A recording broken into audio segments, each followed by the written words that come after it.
Bismillahirrahmanirrahim. Bismillahirrahmanirrahim.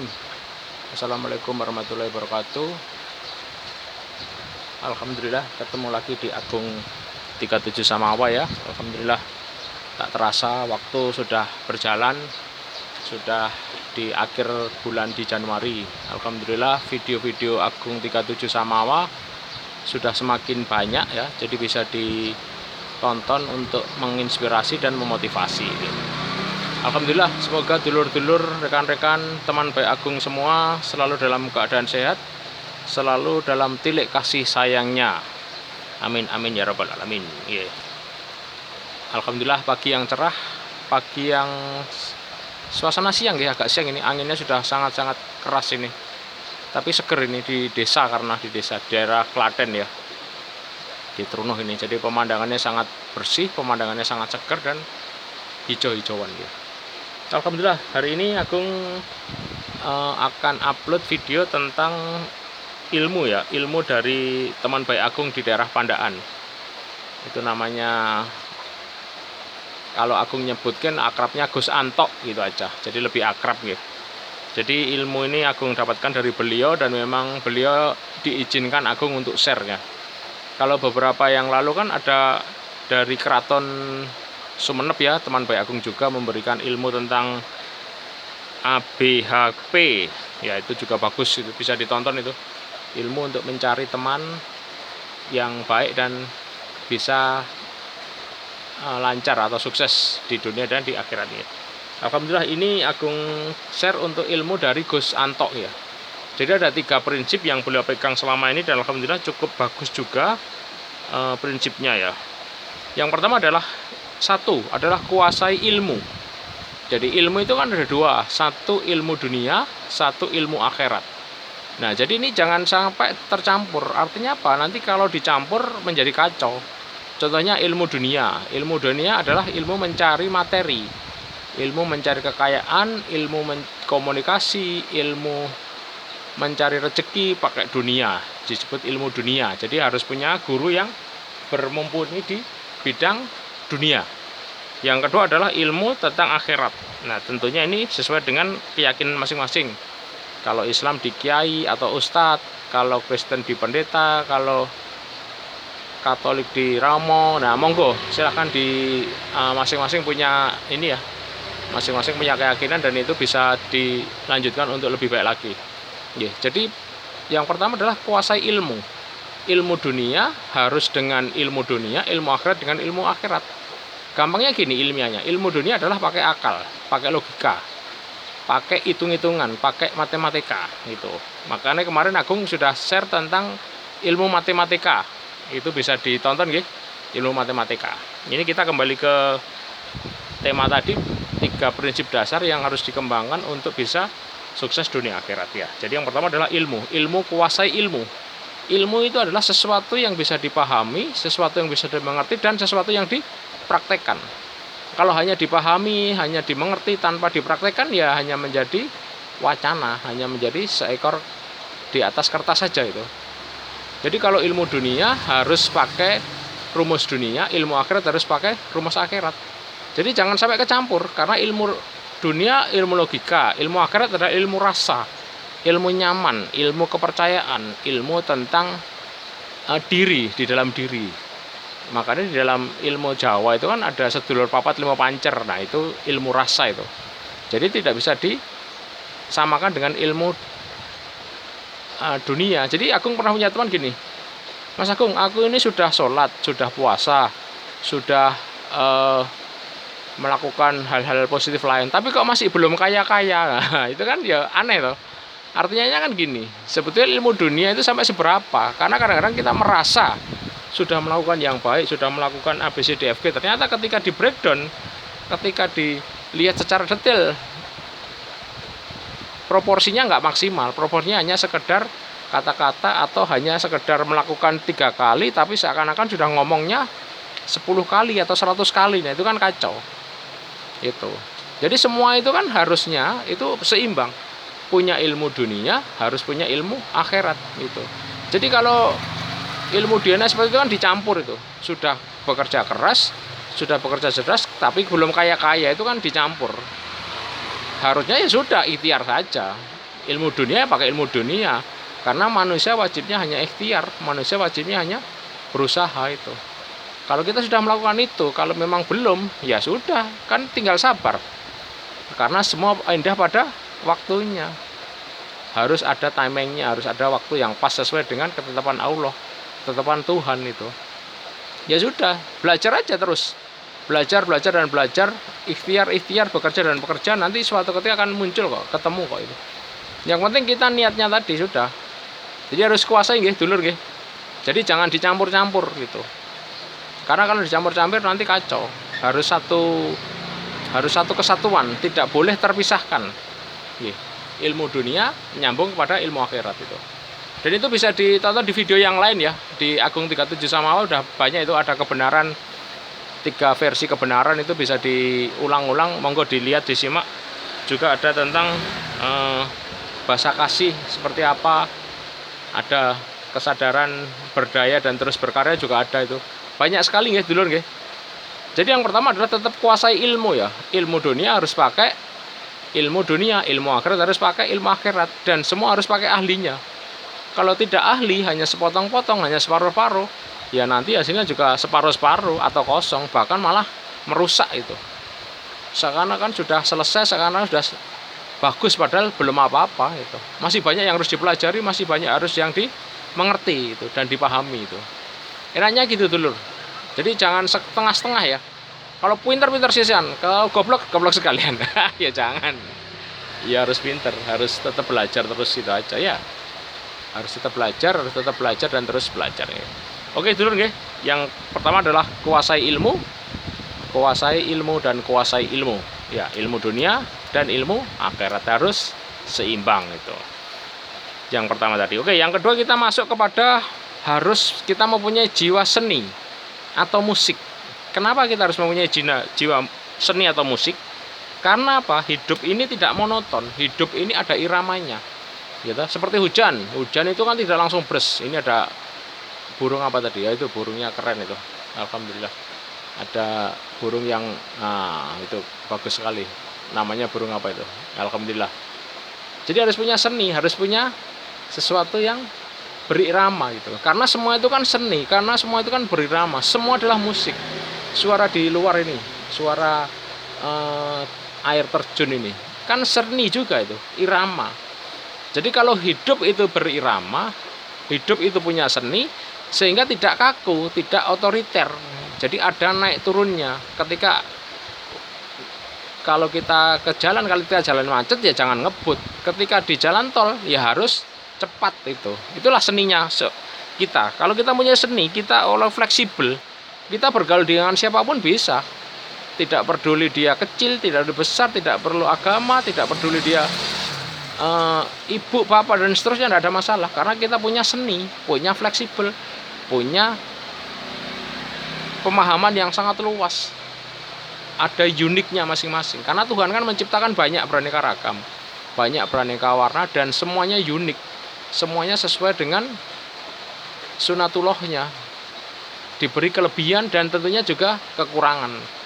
Itu serunya di situ. Kalau kita bisa mengerti dan memahami akan semua hal yang diciptakan dunia Allah yang tentunya tidak sia-sia, itu kita akan lebih enak. Kita tidak pernah akan menjadi mangkal kepada yang lain, kecewa kepada teman, atau benci kepada istri, atau benci kepada anak, benci kepada orang tua atau kepala keluarga, dan itu tidak ada. Karena apa? Kita punya fleksibel. Karena pemahamannya itu kan beda. Ya tentunya itu harus ada ilmunya ya. Mohon disimak lagi tuh tentang kesadaran menjadi diri sendiri atau kesadaran kebenaran. Itu ada di Agung 37 Samawa itu. Jadi semuanya seru, semuanya indah kalau kita punya musik, punya jiwa seni. Ya enggak apa-apa. Jadi lebih fleksibel. Kalau orang punya seni, orang punya musik itu fleksibel karena hidup berirama. Seperti lagu-lagu zaman dulu. Itu pasti ada nyantainya. Seperti lagu yang Dian Piscesa, berulang kali aku mencoba. Nah, itu kan lagi masih standar. Tapi kita refrennya harus keras. Katakan salahku padamu. Nah, seperti itu kan sama. harus punya seni, harus punya jiwa yang fleksibel. Kalau kita punya jiwa seni, kita punya jiwa yang fleksibel, dimanapun berada tempatnya, kita akan menjadi teman yang baik dan diharapkan atau dirindukan oleh teman-teman yang lain. Karena kita punya jiwa seni. Kalau kita kaku menurut kepercayaan kita, menurut keyakinan kita, atau menurut kebenaran kita, ya pasti temannya sedikit. Pasti temannya tidak banyak itu. Makanya mulai sekarang, dulur teman baik agung, mohon bisa mempunyai jiwa seni ya. Artinya seni itu fleksibel, irama. Karena semua di dunia itu adalah ada irama. Hujan juga iramanya pelan-pelan, rintik-rintik, keras. Ada irama petir, ada irama geluduk bahasa Jawanya. Itu juga ada semua. Kalau kita sudah mempunyai jiwa yang fleksibel, jiwa seni, tentunya hidup akan menjadi lebih nyaman, lebih enak. Dan hasilnya teman kita banyak, otomatis rezeki juga banyak itu. Itu udah yang pasti seperti itu. Harus mempunyai jiwa seni nggih dulur nggih. Jadi dicek di dalam diri. Oh kok kenapa saya kecewa dengan si A si B? Oh berarti saya belum punya seni. Karena seni itu bersifat fleksibel, bersifat relatif. Itu. Enaknya di situ kalau kita punya jiwa yang benar-benar fleksibel tadi, yang mempunyai seni tadi. Harus dilatih dulu rekan, agar apa? Kita tidak kecewa. Karena belum tentu pemahaman kita sama dengan pemahaman mereka, dan pemahaman itu tidak bisa dipaksakan. Ya sudah, masing-masing punya selera yang berbeda. Mau musik dangdut, silahkan. Keroncong, monggo. Rock, tidak ada masalah gitu. Itulah maunya jiwa seni. Nah, sehingga kalau punya jiwa seni, hatinya akan menjadi tenang, hatinya lunak, hatinya damai. Seperti dalam tasawuf itu kan ada peribahasa kan gini, bumi dan langitku tidak akan memuat hati zatku, kecuali bumi dan langitku tidak akan memuat zatku. Itu Allah berfirman dalam hadis qudsi ya, kecuali hati hambaku yang tenang, lunak dan damai. Nah itulah sifat fleksibel, sifat punya seni, sifat punya musik. Ya, seni itu banyak ya, banyak macamnya. Tapi yang jelas itu untuk pemahaman bahwa di dalam diri kita ada diri yang lain, ada teman yang lain, ada saudara yang lain. Gitu. Sehingga enak dalam sudut pandang itu berbeda-beda enak itu. Itulah dulur nggih. Mulai sekarang udah mulai harus berbenah diri nggih. Oh, berarti saya tidak punya seni, saya mangkal kepada yang lain. Nah, itu saya tidak punya seni. Nah, nanti Agung akan share tentang meminimalkan sakit hati, apa yang harus dilakukan. Oke, kita lanjut dulu ya. Jadi yang pertama adalah kuasai ilmu dunia dan ilmu akhirat.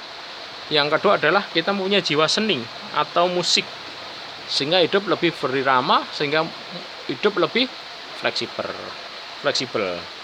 Yang ketiga, yang terakhir adalah punya pengalaman.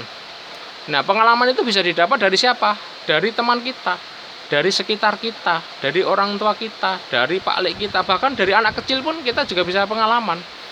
Karena apa? Ilmu itu kan tidak harus didapat secara sendiri. Ilmu itu tidak harus didapat secara membaca. Padahal kebetulan kita jalan-jalan, ada peristiwa, itu juga ilmu. Ilmu yang tersirat dan tersurat, atau mungkin bahkan tersembunyi. Kita harus membuka diri untuk memahami apa yang menjadi kehendak yang Maha Kuasa. Kita harus lihat itu. Kalau kita sudah mempunyai hal yang tersebut, tentunya lebih enak lah, lebih nyaman. Jadi misalkan ada orang tua, kita tanyai, Pak, Bu, Pak D, Bule, kok bisa punya kekayaan banyak, ilmunya apa? Nah, tanya seperti itu, cari pengalamannya. Iya toh, bos, gimana kok bisa sukses di bisnis ini? Gimana ilmunya dibagi? Tanya itu. Jadi kita banyak bertanya. Makanya kalau cara bergaul yang baik itu ketika kita ketemu banyak orang, jangan kita banyak bicara. Kalau kita banyak bicara kan percuma. Nah, isa ya kita cari gimana orang-orang tersebut, teman-teman baik kita cerita banyak. Sehingga apa? Ilmu kita bertambah. Pemahaman kita naik tajam gitu. Sehingga kita punya pengalaman yang lebih banyak dan bisa di-share ketika pada waktunya atau ketika pas dibutuhkan itu. Jadi enak sekali kalau kita punya banyak teman, sehingga pengalaman-pengalaman teman itu juga bisa diambil hikmahnya. Paling sederhana adalah ketika ada teman kita sudah ke Surabaya, sementara kita belum pernah ke Surabaya.